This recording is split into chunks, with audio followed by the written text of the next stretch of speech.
How are you? I bet I can take a while still being dark. Tired and drained. Well, that happens, doesn't it? When you've had these emotional peaks, it is very, very tiring. And it's been an emotional 24 hours for everybody connected with Sheffield Wednesday. Obviously, the administrators have come in and had an instant impact. To use a quote that I've heard a lot today and seen on placards all around the ground and everything, giving us our club back. Giving us our club back, and it's a club that people couldn't wait to race down and start supporting again. Obviously, there's been a boycott on buying merchandise from the shop. All that changed yesterday when Mr. Chansady was sort of levered towards the exit door. Over £100,000 spent in the club shop yesterday, and I've been told today another £50,000 on top of that through, merchandise and food and drink sales and whatever. 150 grand in 2 days. Which just sort of proves what we've known all along, which is that Wednesday fans are actually desperate to support their club. The potential is there to be tapped into under the right management. As I said, Wednesday fans filling the ground, 27,000 down there, an absolutely bumper crowd, especially when you compare to Wednesday against Middlesbrough. Only 7,000 in there, and the bulk of those were Middlesbrough supporters as well. The final act, as part of the boycott. And people talk about protest, and I've seen people say, does protest even work? What's the point? I think Wednesday was the final push that Chansiri needed. I genuinely do. I think there was a massive strength in that protest and the boycott and staying away that has eased him towards the door. I genuinely believe that final action was the one that did it, because it sent the message that you can't rely on us to be pumping money in to support your regime, and next season will be the same. And I think that is the thing that has made him make that decision to get the administrators in. I genuinely do. And as I said, you compare that to today, 27,000 people crammed into that ground, chucking the money all over left, right and to support the club. And people delighted, so many smiling and happy faces in there, sort of party atmosphere, if you like, which is bizarre for a club that's in administration, but it just shows how dark times have been that we're celebrating administration, really. The atmosphere, fantastic, aided before the game by a brilliant video on the scoreboard. Now, I've got a lot of expats who watch this channel. I don't know what sort of coverage you get wherever you are in your part of the world. So I have clipped the video to show you in case you hadn't seen it, because it was a terrific thing in bringing everybody together and heightening the emotion of the day, if it needed heightening anymore, and bringing that sort of sense of togetherness. So I've clipped that. I've nicked it off Rob Staten off of Twitter. I'm sure he's probably getting sick of me nicking his stuff, but maybe I'll buy him a pint, and I'm sure he won't mind this time. So for those of you who might not have seen it, this is the video.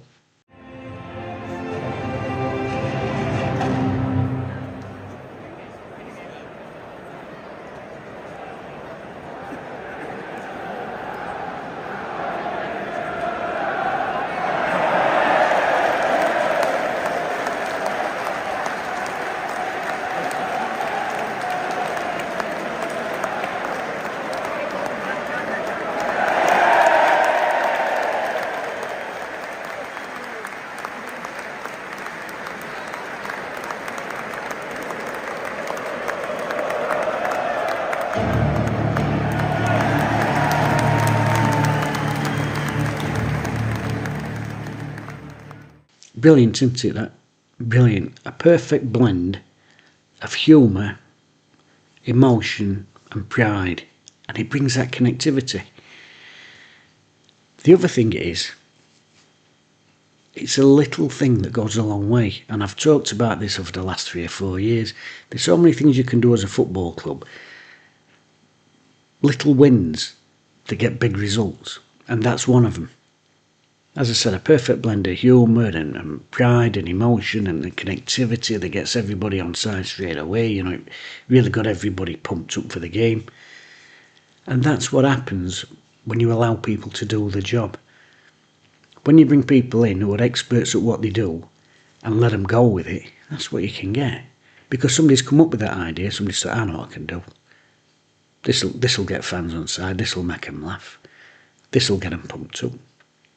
I mean, another little thing that the administrators have done, and I saw it first thing this morning, on the social media, they changed the profile picture to the old sort of classic Wednesday logo, which is emotive and reminds people of where, when they were young and players of the past, and again, makes them feel back involved again. And it's a little thing. It's the easiest thing in the world to change your profile picture on your social media, but a big impact, because it connects. It brings out that emotion and that pride again. So with that and the video, little things that are big wins. Great stuff. Really got everybody going.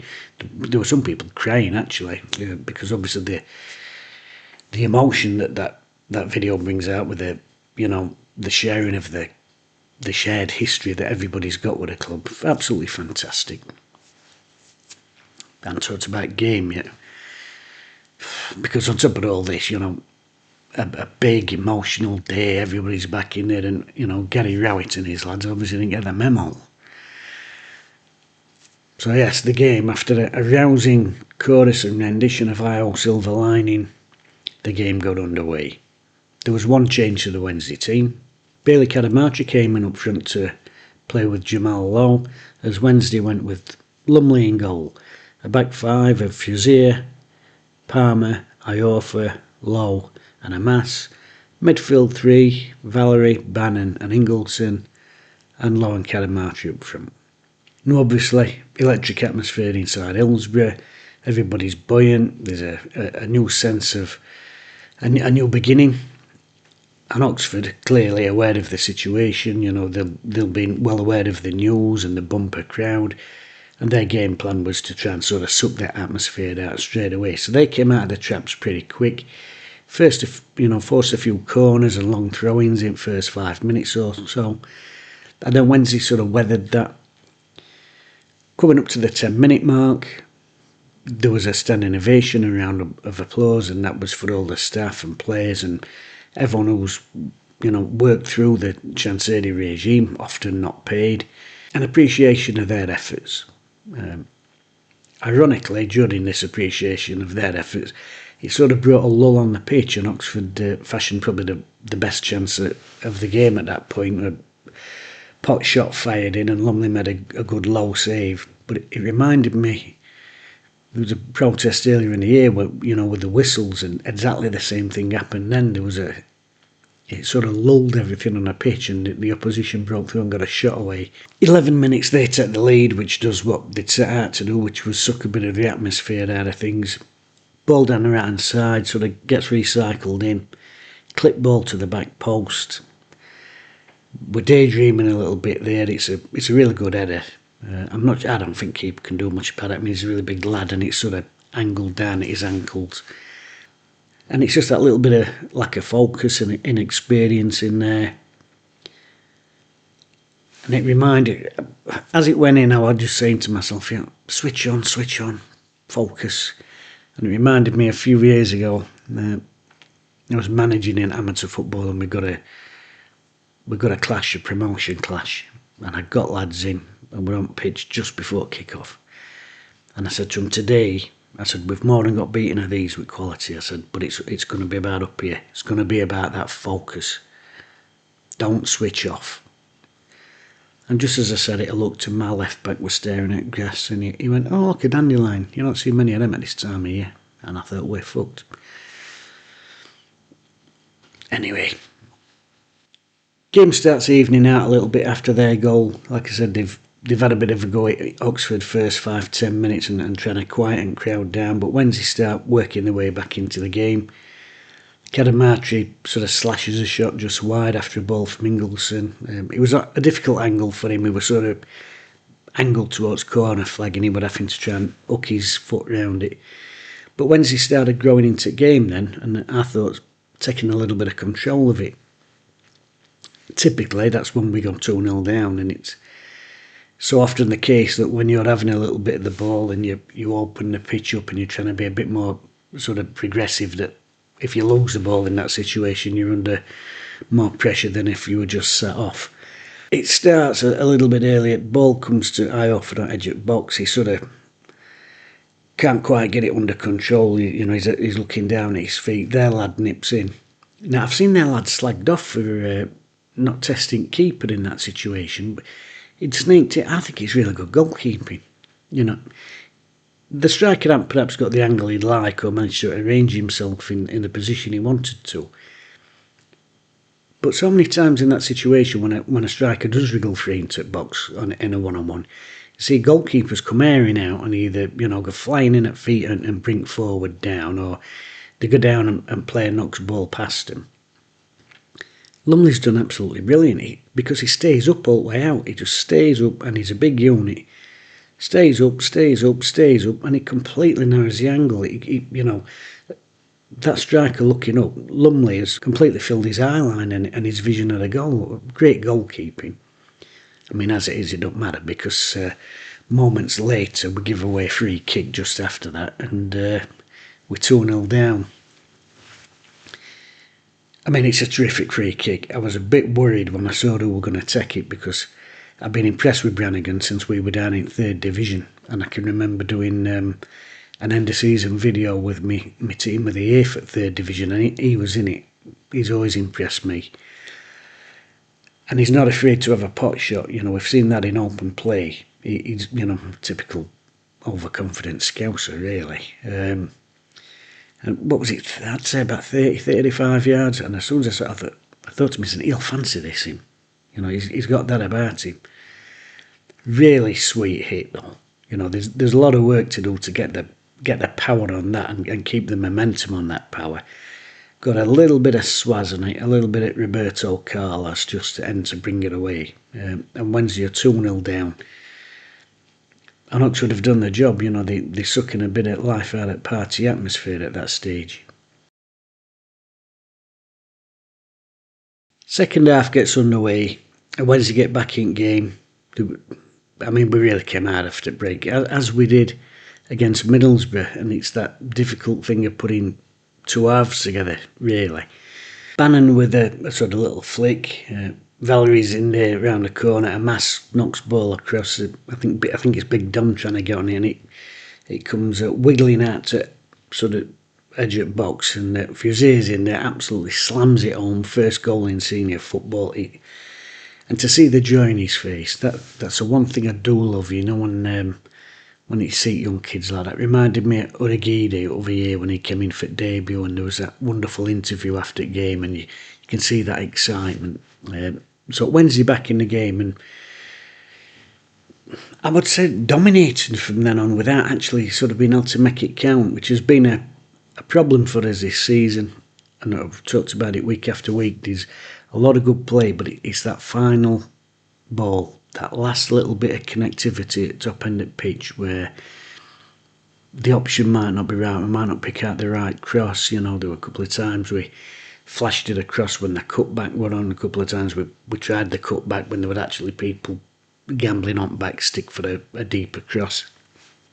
That little final ball, them little sort of final details. But Wednesday were really having a go of it, and for all the comfortableness that Oxford had sort of in the first half, second half, they were really having to get back in there in numbers, and they did that. We didn't always pick the right pass, but equally you've got to say they played the part in that. There were a lot of last-ditch tackles and blocks in there, and I think by the end of the game they'd made something like 48 blocks and clearances, Oxford, which is a huge number.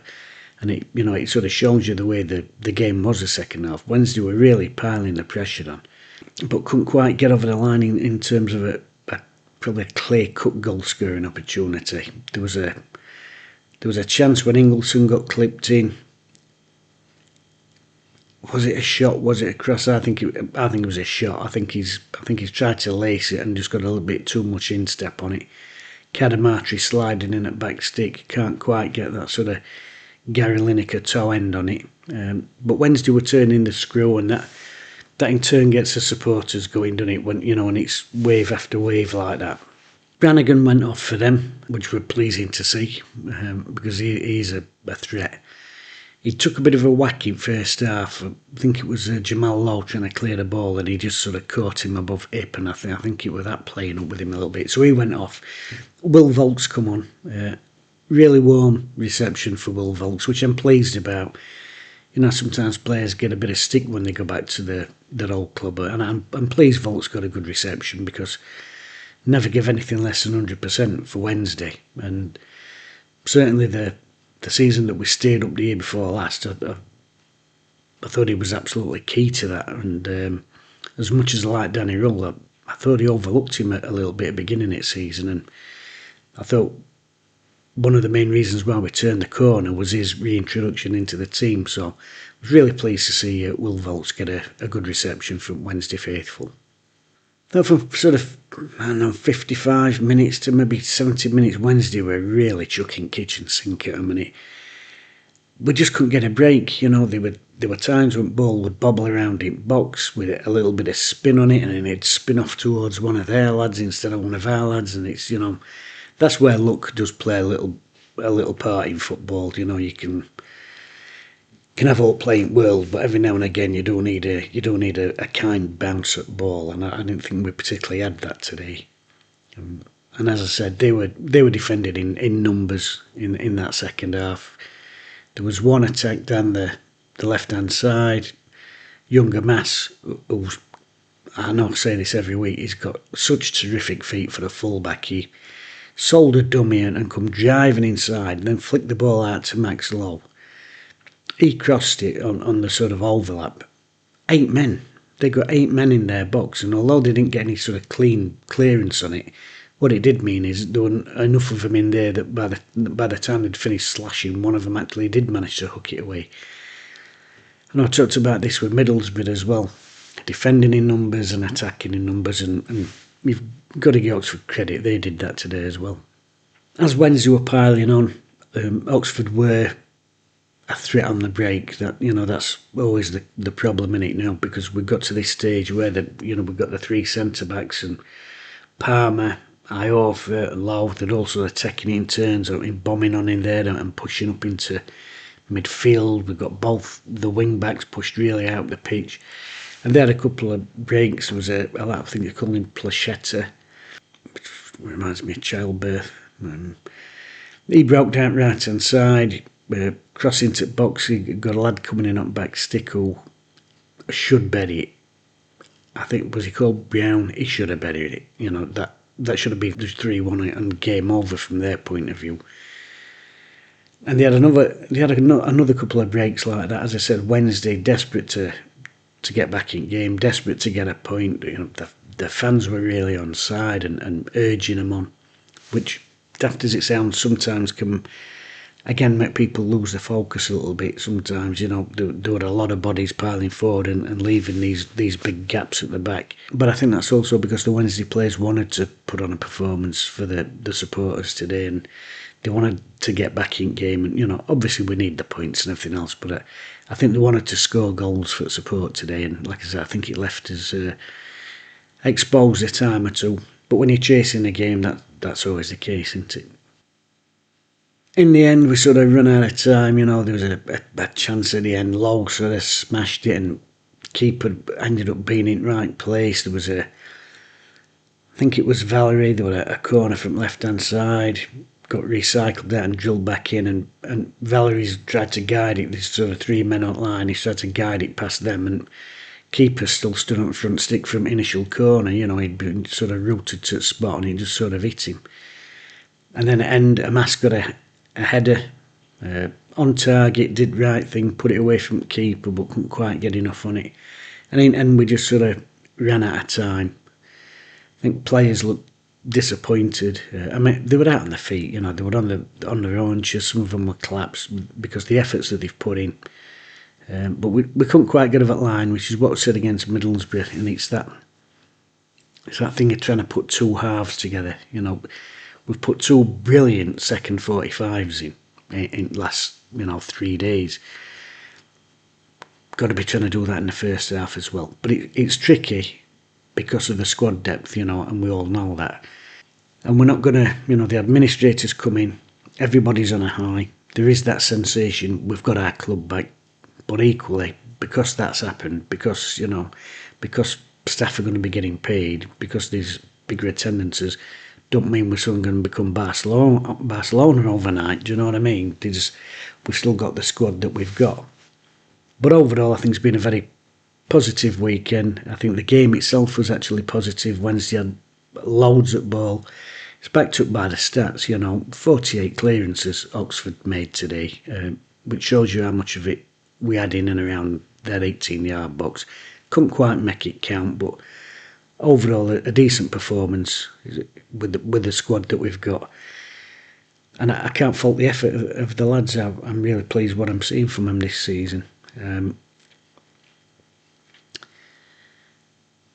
I wanted to finish on a high and say how much I've sort of enjoyed this weekend with the connection again between the fans and the club, as I talked about the video and the changing of the logo, the fans getting in there and really getting behind the players and staff and the administrative team that's come in. But there is a little bit of a negative, and I weren't going to mention it, but I'm going to, because I'd seen a couple of comments earlier on YouTube and that someone had left on one of my videos, and I've removed them because I'm not in mood. And I've seen a few things on Twitter, and people talking now about Henrik Pedersen. Is it right man for a job? Could he have picked a better team today?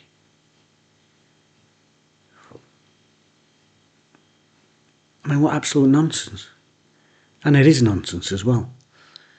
Now, I know we've got Mr. Chansiri out of the door, and there's a lot of angry people out there in the world who feel the need to direct it somewhere or be blaming somebody for something. But this is really not the one. I mean, could he have picked a better team? Well, I don't know. But let's have a quick look at our bench today. I mean, who in there should be coming into that starting 11 that's possibly going to do a better job than the team he's picked? I've got a work colleague, and he's got a phrase that sums it up perfectly, and he always says, you can only piss with the cock you've got. This is the squad that Pedersen's got, and I genuinely believe he's picking his best side, and I think he's getting a tune out of them. It's a small squad, a 3-game week. He's essentially got a 14. You've got 2 young kids playing wing back, which is one of the hardest roles in football because you've got so much in front of you and so much behind you. Getting up and down, absolutely working the socks off her knackered. Fuzier's had a really good game today. He's come off at end, he's out on his feet. We've got young Amas on the other side. We've got Bannon and Palmer in there in the mid-30s being expected to, play 3 games in a week. Now, don't get me wrong, they're fit as a fiddle for their age. They give me a 10 break on how fit I were at the same age. But that's not the point. The point is, he cannot make them changes. We've got young lads in there who are trying to build up and get up to speed for this level of physicality and pace of game. We've got some older lads in there who it's going to take a real drain and a toll on the bodies. And they're in there doing their best. If you can't see after that game that they've given it absolutely everything, then you need your plums feeling, to be perfectly honest with you. There's a lot of angry people in the world who always want to have a pop at something, and I get that. But having a pop at the manager or the players today, absolutely the wrong target. Absolutely the wrong target. Let's go outside and shake your fist at the moon or something. It ain't knocked me duck off what's been a really positive weekend. Okay, now. I don't usually suck water, but a lot of shouting today, and I'm not one of them who can shout properly, because you don't shout a lot in your normal everyday life, do you? So when you go on, damn it, your vocal cord, I don't know what I've done. But anyway,